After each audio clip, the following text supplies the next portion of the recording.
You're listening to The Disconnect, a podcast about anxiety and how it disconnects you from your normal self. We're here to share our journey and help you through yours to show you you're not alone.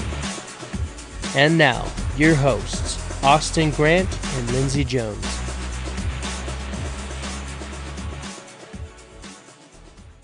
Welcome to episode 3 of The Disconnect. So far, we've covered what anxiety has looked like during our childhood and how it manifested into high school. And today, we're going to talk about what college looked like and the struggles that came with that.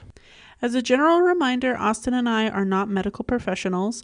As a disclaimer, nothing we say on the podcast should be taken as medical advice, and we always want to recommend seeking out professional medical help for any diagnosis or treatment. The anticipation for college was such an interesting experience. I was so excited to leave my hometown and getting the opportunity to start a life, meeting new people, and paying too much for a piece of paper. I was excited, but less excited because my college is in my hometown, and I wasn't really leaving home to go to college, so I had planned to stay at home throughout my time in college. And I was mostly just nervous about the fact that NAU is a million times larger than my teeny tiny high school of 300 people. So I was mostly just nervous for being on a campus filled with people I didn't know. That was smaller than my graduating class. Yeah, my graduating class was 35 people. That was how many people I had in one class. Yikes. It's funny how the world works. It's all about that perspective. Moving in was really exciting. Like, it was just so many people going on, and it was complete and utter chaos, but it was kind of cool. It was just like, okay, this is happening. It was like prepping, trying to get everything in, and luckily I lived on the first floor, like 2 doors in, so it was like pretty smooth process. I didn't have to trek up like 18 flights of stairs and, do 7 different trips and stuff, so it was really nice. But yeah, it was really fun. Everyone was like super nice, like, oh, let me help you out, and it's, it's kind of cool. And then you're like, all right, mom and dad, peace, like.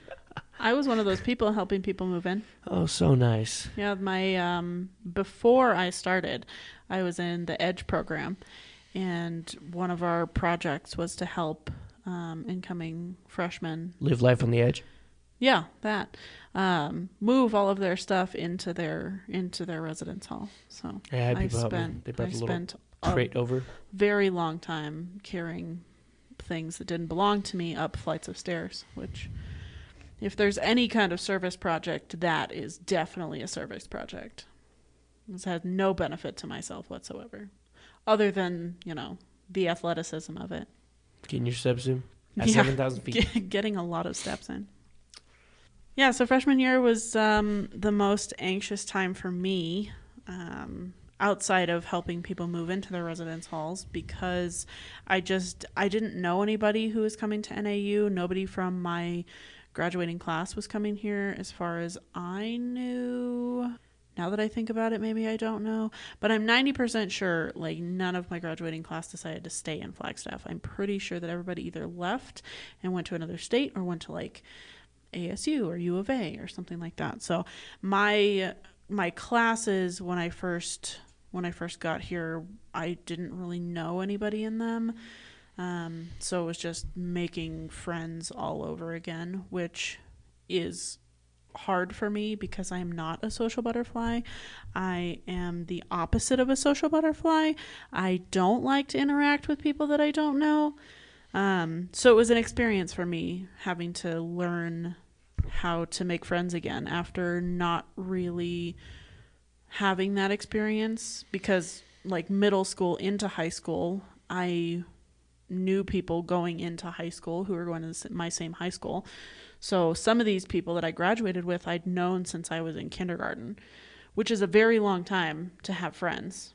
So, yeah, it's a very long time to have friends and then have to go back and remake all your friends. Yeah, for me, I had a couple people going. Not too many. But I had my childhood best friend Steven coming up, and we were deciding to room together and everything, and then some other childhood friends who had moved away, but we reconnected in college, so that was kind of cool. But yeah, I mean, most people say you shouldn't live with your best friend, going to college or whatever, because it causes tension and everything. But we didn't really have any of those issues. I mean, I think it really helped out a ton. Like, it was kind of nice coming back, and we got along. We didn't have that awkward silence between us, and or coming home hating your roommate and trying to keep all your things in check and making sure they don't screw you over or touch your stuff or anything. It was nothing like that. So super, thankful for that. But freshman year, I mean, believe it or not, it was pretty rough for me. And that first semester specifically, the anxiety of being on my own, having to start over from high school, had a few friends, but ultimately really having to start over something so comfortable. I'd just gotten out of a relationship 2 weeks before going to college, and it was not a good time. And yeah, I mean, just moving away, and it felt weird not having my parents around all the time. The freedom was nice, not having them constantly telling me to do homework or what time I had to be home by and all that, parental stuff. But I mean, on the other end of that, those times that you really take your parents for granted, when you're sick or, you're not feeling well or something's going on, and you have to make an appointment at the doctor's office. Yeah, or you're okay, I have a headache. I could have a brain tumor. Mom, do I have a brain tumor? And it's that reassurance factor. There's no one there to. There's no one there to okay, de-escalate you're that fine. thought process. And it's not like I'm gonna just, casually go to class and talk about, it's so new at that point, didn't have those friends yet. But those things like that, things from my childhood that I used to worry about and stuff started coming back. And so kind of fell into that a little bit. And so after a while, I started seeing a doctor and was put on medication, and I mean, I didn't like it. The side effects were not fun. And, so, I mean, most of what I remember is just, lots of phone calls with my parents and my grandma, and, just chatting about the day, what went well, and all that. And so it was good. And, yeah, I mean, after that, I stopped taking the medication. And then into the spring semester, kind of got a little bit better. I decided to join a fraternity, which I never thought I would ever do. But, I mean, looking back, it was one of the best decisions I made. I was able to, channel my outgoing, extroverted self and use that social butterflyness, as you would say, and just, meet a ton of people and do a lot of fun things and go out and have fun and, not really coop myself up in my dorm room, which is when those thoughts come and just suffocate you to the point where you're, losing your mind. And so I noticed that staying busy through that and getting involved with the fraternity and other things. And, that was when I got involved in Young Life and did those things. And, that was a lot of fun too. So just keeping myself away from my dorm, just being cooped up was really good. Kind of reminding your residence hall kind of reminded you that you weren't home, I guess. Yeah. In a way. Yeah. And this was the first time that you'd spent an extended period of time away from your family, right? Because you kind of talked about that in the last episode about how it was hard for you to spend time away from your family, and this was Yeah, so it was just something I had to get used to because, I mean, I went to camps and stuff when I was a kid, so it was week-long, 2-week-longs or whatever, things like that, or you get used to it, and then, you time to go home, and you're like, oh, I don't want to go home. You're comfortable and stuff, and so it's just that period where I had to just get comfortable with it and not. Well, I mean, 4 months, 16 weeks is a long time to be away from your family, especially if you've never been away from them for any longer than a couple weeks before. So I'm sure that that's nerve-wracking for a lot of people when they first go out to college. Working at a university, I see that a lot at orientation, where you can kind of see the fear in people's eyes of, holy crap, I'm leaving my parents. Yeah, it's getting real, and then you're counting down the days. But it's well, and then too, it's you get through one semester, you're like, all right, I survived. And then you go home for a couple weeks, get back into that routine, and then you start back over in the spring, and you're like, shoot, I'm on my own again. Plus, I have an entire new schedule. I got so acclimated and so used to my schedule last semester, and it's completely changed. Yeah, you have to kind of. And then you're looking at these syllabus relearn everything. That's like, again. okay, here's what we're going to try to cram into your brain for the next 16 weeks. And if you're anything like me, I'm sitting here overwhelming myself thinking about a project I have to do in 13 weeks. Mm-hmm. And I'm like, I don't even have to do that for a long... That sounds like a problem for future me, yet present me is worrying about it. Yeah. And, like, I always was so stressed out in the first couple of weeks. Then you get used to it and you realize, hey, I don't need to study or anything like that that's productive and educational. I'm still like that. I'll, like, the first couple of weeks of class, I'll, like, stress out about things that are due, and I'll just go super hard at my and then my cruise coursework. Control. And then once I get used to it, it's just all cruise control from there. And then I get to the end, and I'm like, this project isn't that bad. College pro tip. College is it'll not be okay. that bad. You'll eventually hit that, nice, comfortable range, and cruise control will be your best friend. Yeah, you kind of... But always study and get 8 hours of sleep a night. Oh, absolutely. All-nighters, what? That's a thing that they do in college, right? Actually, never did that. I think I did it once. Studying, at least. Oh. I was awake and hanging out with friends and doing stuff, but not studying. That's just mental exhaustion. That sounds horrible. Yeah, the first couple semesters for me were hard, not because I was away from my parents, but just because, like, this campus is larger than anything I'd ever been on before. So kind of like you were talking about before, like having a new set schedule in the spring term was kind of hard because I would have to go... I would go around just before classes started when nobody else was on campus, because I know when that time is, because I've always lived here. What time? Oh, it's like in June. There's nobody on campus in June. Oh, that's true. Yeah, June and July. Campus is pretty dead. Like the end of June, early July, nobody's here. And so I'd go around and I'd find the buildings where my classes were, and I would make sure that I knew, like, how to get there on the bus, and I knew how to walk where I was going, and I would walk my class schedule just before classes started, so I wasn't like... You did that in June? Oh, yeah. I did that in Sunday before Monday started classes, and then yeah, but I was pretty like, much every semester. I was so nervous about, like, showing up to class late, or, like, the big thing for me is, like, drawing attention to myself. Like, I hate being the center of attention. So this podcast is very ironic for me as a human being, because it's drawing attention to who I am as a human. But, like, getting up in the front of the class and doing presentations was always a nightmare for me. And, like, that's why I would go to class, that's why I would walk my class schedule, because I never wanted to be late, because late kids always got attention. They're always the ones where the teacher was, like, giving them dirty looks, and I never wanted to, like, say anything in class. Like, class participation points were the hardest thing for me my first 2 semesters, because I would not speak. Like, I would go entire days without talking to people on campus. I would go to my class, I would sit in the back of the room, I would do the work that I was supposed to do, and then I would leave. And I could make it whole days without speaking a single word to another human being, which, looking back at that's probably not healthy, but... I can't even fathom not talking for like 5 seconds. Like, waiting for you to finish talking so I can start talking, like doing this podcast, is difficult for me. I know. That's just speaking who you of your are. whole, embarrassment in front of the class and all that.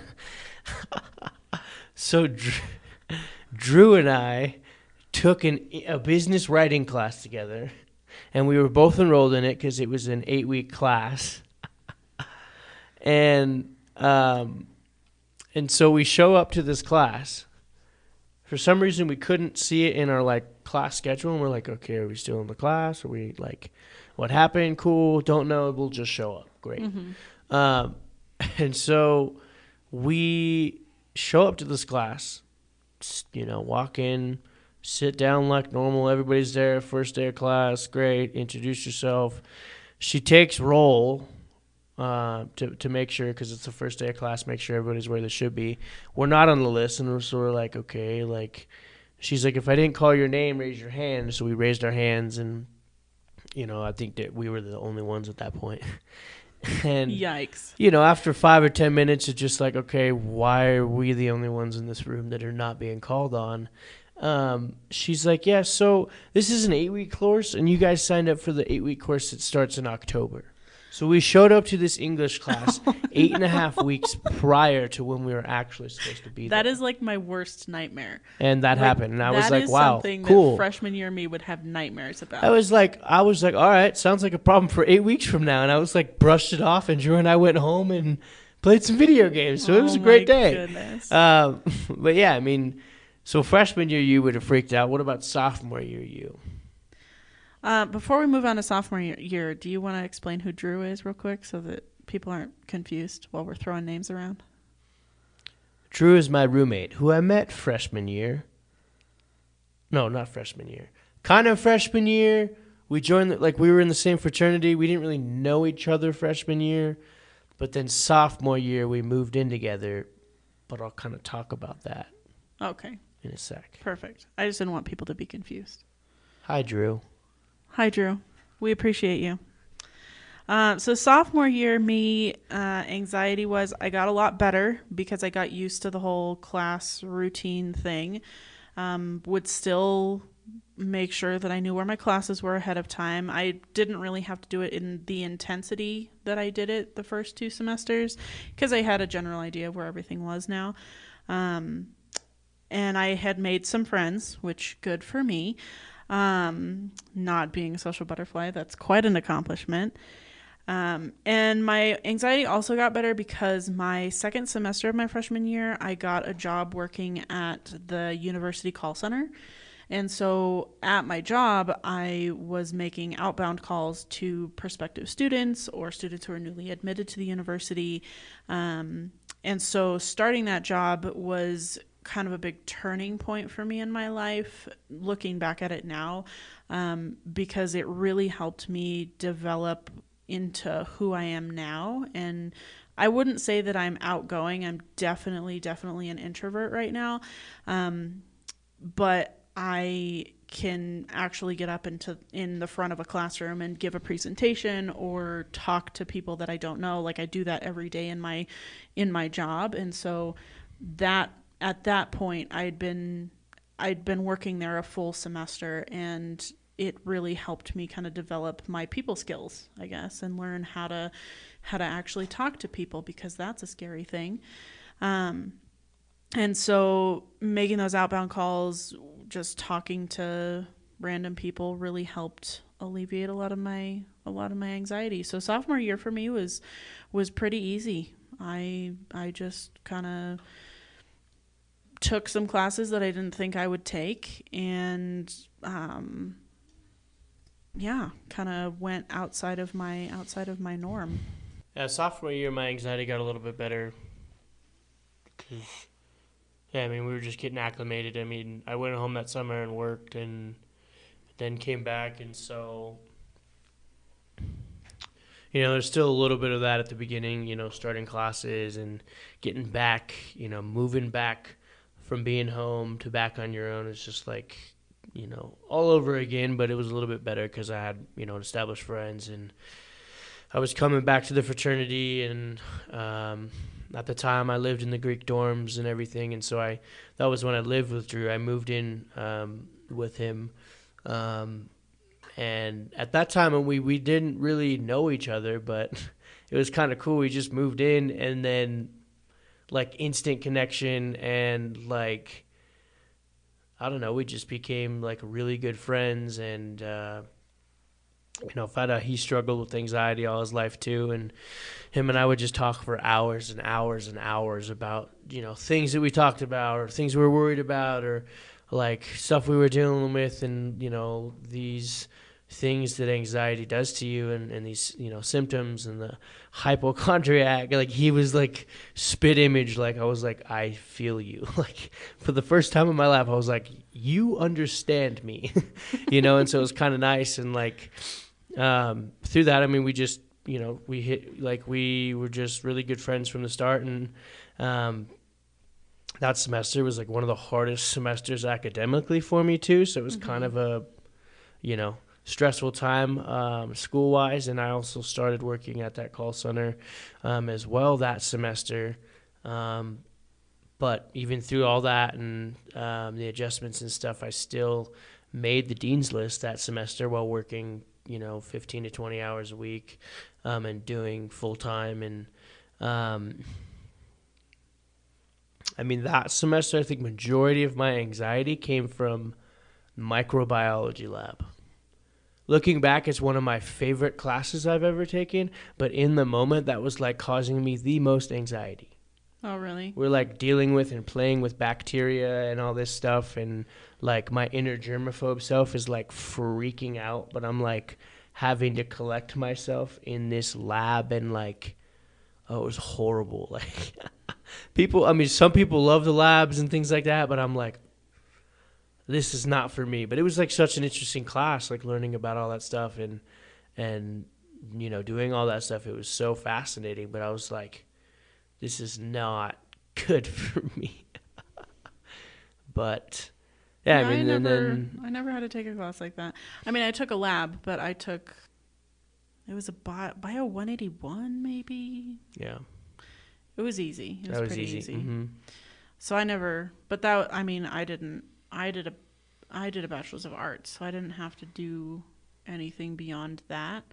I didn't have to take like multiple labs. I just had to take like I took foreign language. That was my thing. So I took like 2 years of German. That was my thing. But the class that gave me the most anxiety was my, because I was a speech pathology major, and we had to take like a communications class, and it was like presenting. It was a class about public speaking, and I hated that class. I hated it so bad because it was like having to get up in front of the classroom and give a speech about something that you don't really care about, in front of people that you don't know, who you don't really want to be doing that thing. So yeah, that was a time. But that was the class that gave me the most anxiety, and that was my second semester sophomore year that I had to take that. It was a time. Yeah, life of a science major was pretty rough. So all you science majors out there, keep grinding it out. It doesn't get better. Sure it does. When Unless you graduate. You enjoy that thing. So sophomore year, it was ended up getting fine, and getting through it, and Drew and I had a blast, like living together, and like it was like I was like, all right, this is cool, starting to get really established, and like had a solid group of friends, and just continued doing what I was doing, and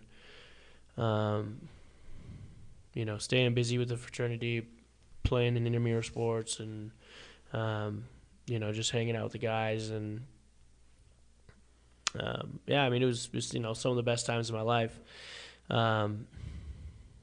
Nice. But yeah, so what about good. Like junior year? Because junior year for me, I transitioned at the end of my sophomore year. I transitioned to online classes, not because I had social anxiety, not because of that.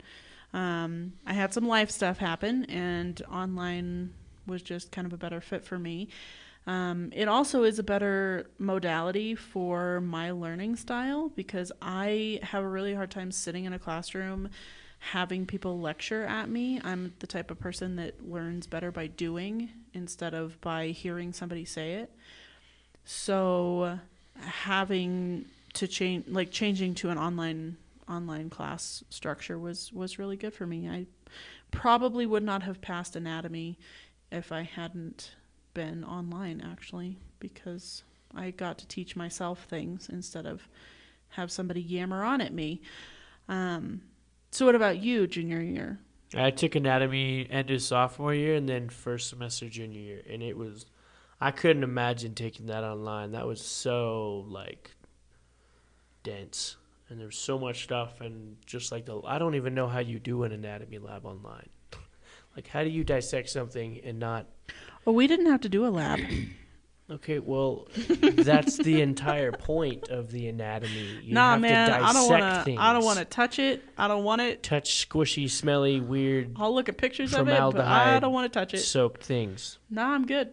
I've made it this far without having to do that. Didn't have to do it in high school. Didn't have to do it in college. I had to do it in high school too. We Yeah, no. dissected cats. That's dark.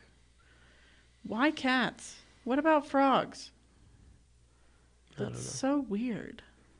But I don't like cats, so I was okay with that. Okay, well.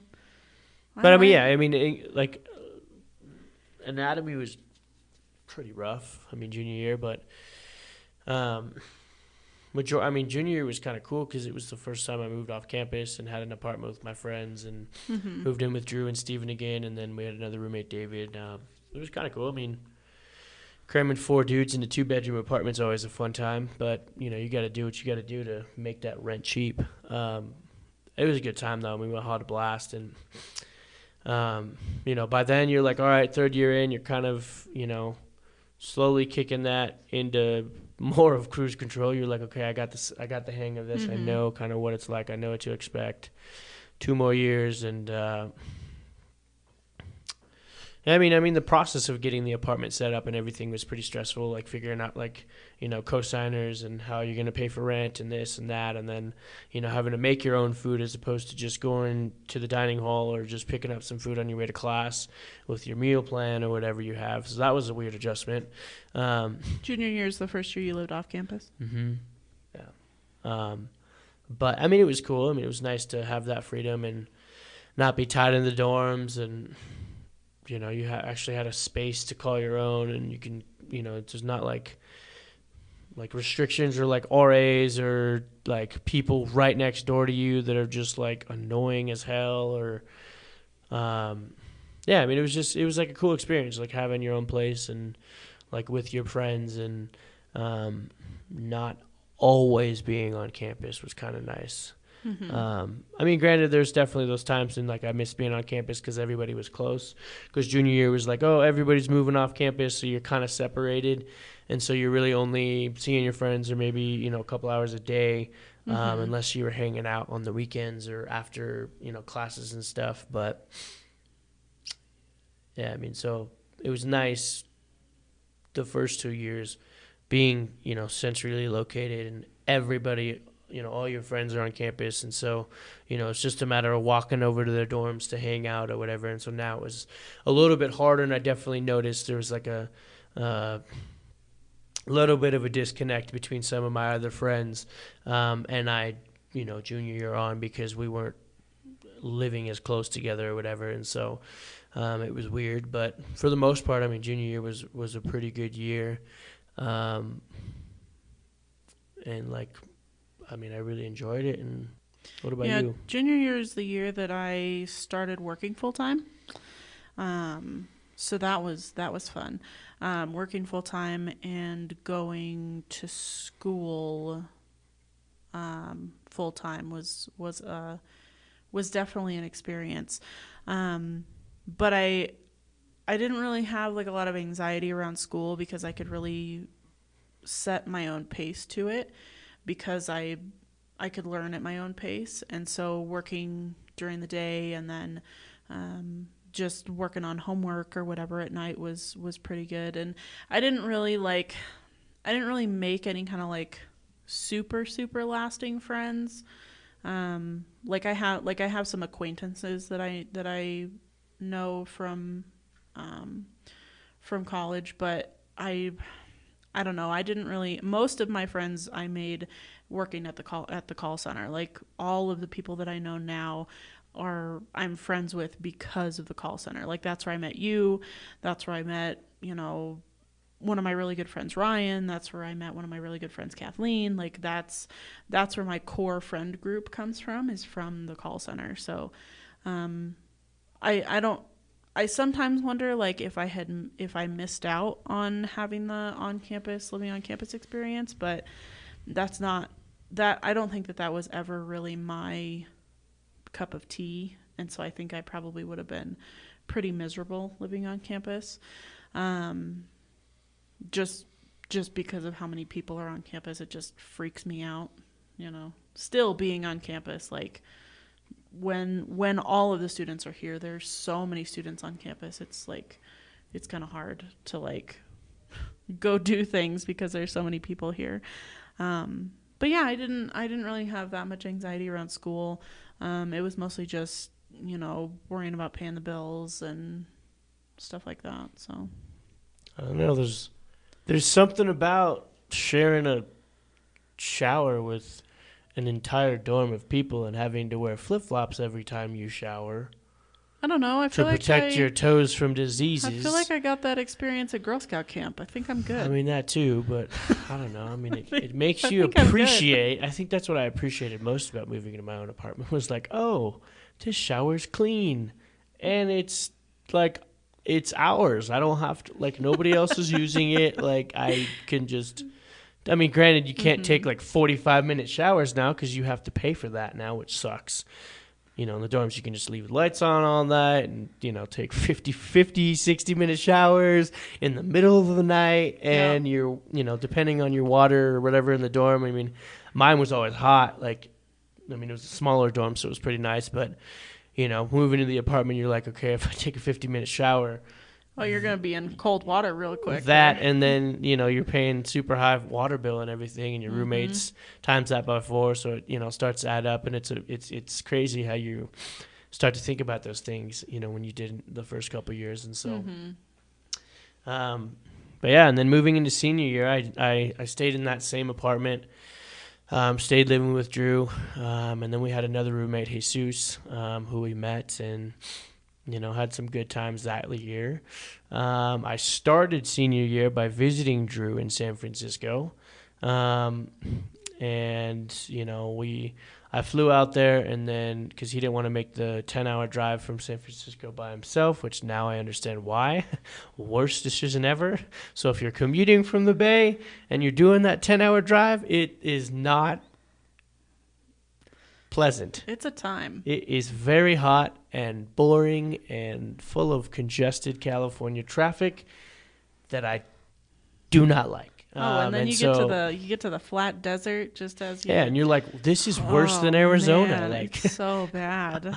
Yeah, but yeah, so it was a good time. We hung out and got a chance to see through the city a little bit and actually visit one of the chiropractor schools that I was looking to going to at that time because I was studying exercise science and didn't really want to go to PT school, but I had always thought I wanted to go to chiropractor school.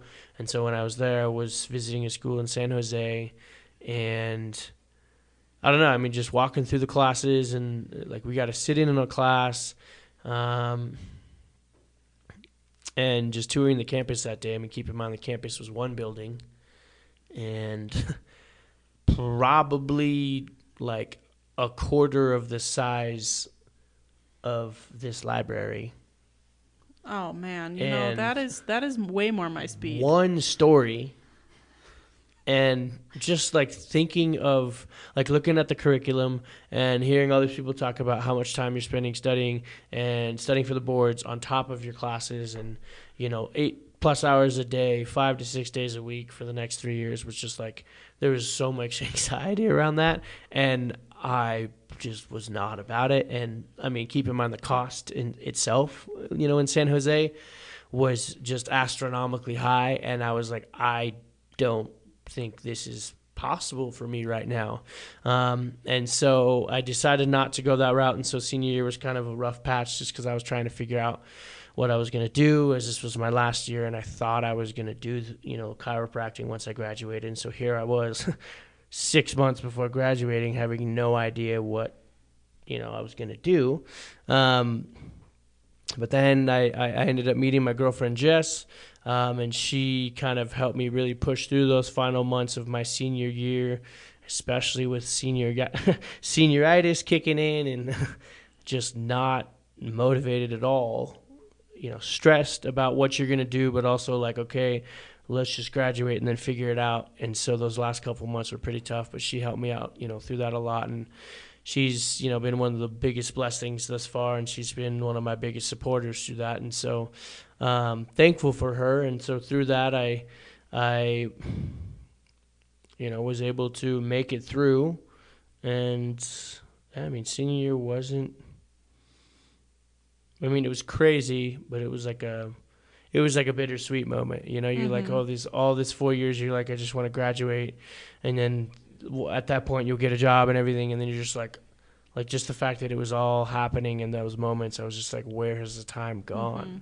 I remember when you got back from your trip to go see that chiropractor school in San Jose, and I remember thinking about like how anxious you looked.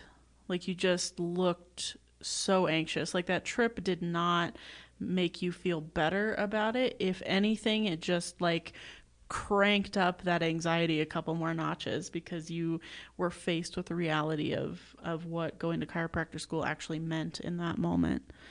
But senior year for me wasn't bad. I was a super senior because I hadn't declared my major until the end of my sophomore year, so I had some catching up to do. So my senior year was stretched out between 2 more years. But those 2 years weren't really bad. It was mostly just there wasn't really any anxiety around school until the end of it. I didn't really know what I wanted to do. I was toying with the idea of going to get my master's in speech pathology, clinical speech pathology, because I thought that's what I wanted to do. But the more I looked into it, I realized I was going to have to do clinical rotations with geriatrics and with children, and I cannot handle either of those things. And what I wanted to go into as a speech pathologist was a very niche market, and so it was going to be really hard to kind of get into that. And it was just it just ended up being a little too much that I wanted. The cost outweighed the benefit to me at that point. Like I didn't really want to go through all of that work to be something that I wasn't necessarily that jazzed about. Like I loved learning about linguistics, but it was never really anything that I saw myself doing for the long haul. So yeah. Yeah, I think that was something I started to notice too. Like I wasn't sure. Like the classes I was taking senior year were major specific, and like capstone was really interesting, and like it was all super neat stuff to learn about and everything. But then when like you really think about doing that, or like, you're like, oh, do I want to actually do this for the next sure 40 years? That's like what I wanted to do at the time. And there was definitely a lot of anxiety around that. But in that last semester, I was just doing a lot of research and trying to figure out a master's program that didn't completely throw away my undergrad major, and at the same time kind of, gave me a different perspective and some different options on there. And so I spent a lot of time like talking to my parents about it and like praying about it and stuff. And like really I was like super torn. I was not sure what I was going to do. And here it was in, March, getting into April time, and like I was not sure what I was doing, and graduation was like 2 months away. And so I mean, I knew I was staying in Flagstaff and working. I applied for the full-time position and decided to stay on as a professional staff in the call center. And so as a part of that, I knew I wanted to continue my education. And so through that research and everything, I ended up stumbling upon this master's program at U of A that they just, like literally the day that I heard about it, like my dad was like, oh, there's this new program at U of A. And I was like, oh, I've searched that page like 100 times. Mm-hmm. Like I've already looked. And he's like, oh, but there's a new healthcare management program. And literally I checked it the next day, and like that was the day that they posted the website was live that day. And I was like, oh, what a coincidence. And so I started looking at that a little bit more, and so decided to pursue that and apply for the Masters of Healthcare Management through the U of A. And I got accepted the same week that I started my full-time position, so that was kind of cool. Seemed like things were kind of falling into place a little bit. And so I was super excited for that, and yeah, so I was, You somehow convinced me to go on that crazy ride with you, too. I did. Because I had just finished my master's degree in educational leadership at the end of that summer. And then you had graduated and were like, hey, you want to do this healthcare management degree with me? And I was bored. So here we are now, working on a master's degree together and doing a podcast because friendship. And it's so fun. It's so much fun. So as promised at the end of every episode, we would like to end our time with talking about a quote that we found maybe that day or that week that has really resonated with us. And so Lindsay found a really great quote. It actually relates really, really well with being in college. It is, worrying is carrying tomorrow's load with today's strength, carrying 2 days at once. It is moving into tomorrow ahead of time. Worrying doesn't empty tomorrow of its sorrow, it empties today of its strength. And that is by, I'm going to really mess this up, Corrie ten Boom. She was a Danish watchmaker who actually helped Jews escape the Nazi Holocaust in World War II by hiding them in her house.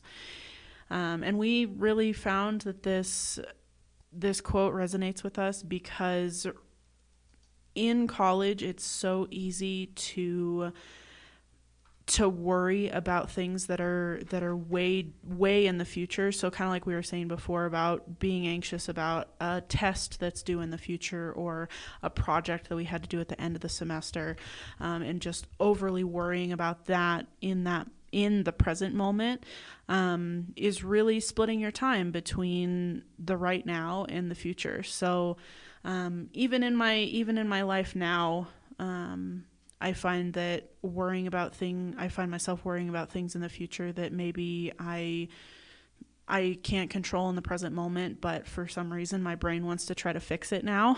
And I find myself having to let those things go, and kind of like Austin was saying before, that's a problem for future me.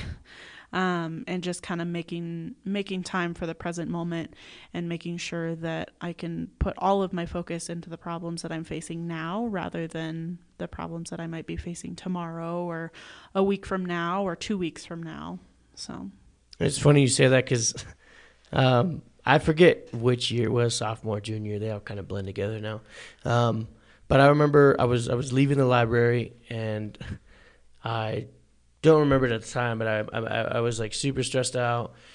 It was super late. It was like 12 or 1 o'clock in the morning, and I was like beginning to walk back to my dorm or whatever. But as I was leaving the library, I get out past the door, and I run into one of my friends, like the door actually hits him.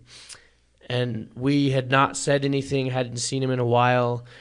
He was a friend from one of my small groups from church, and without even saying anything, he just looks at me and he's like, dude, why are you so stressed?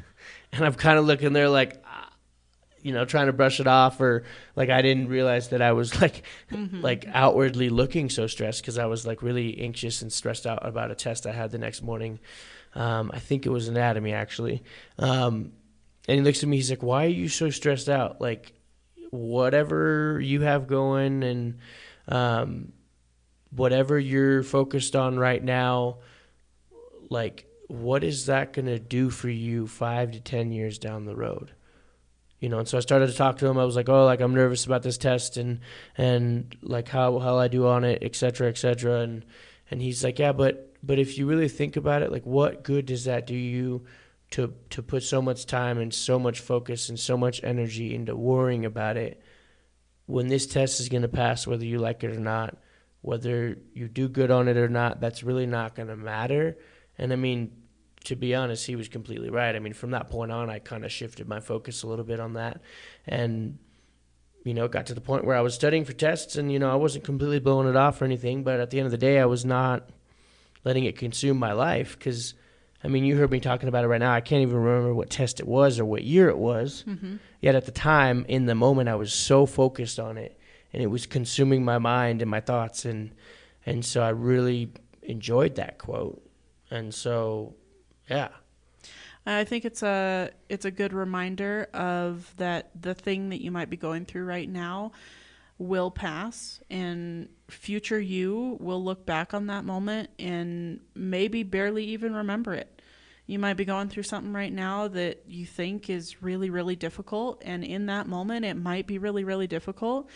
But in the future, you won't really remember it. You might just not even remember any details around it, because the time will pass, and we will keep moving forward, whether you like it or not.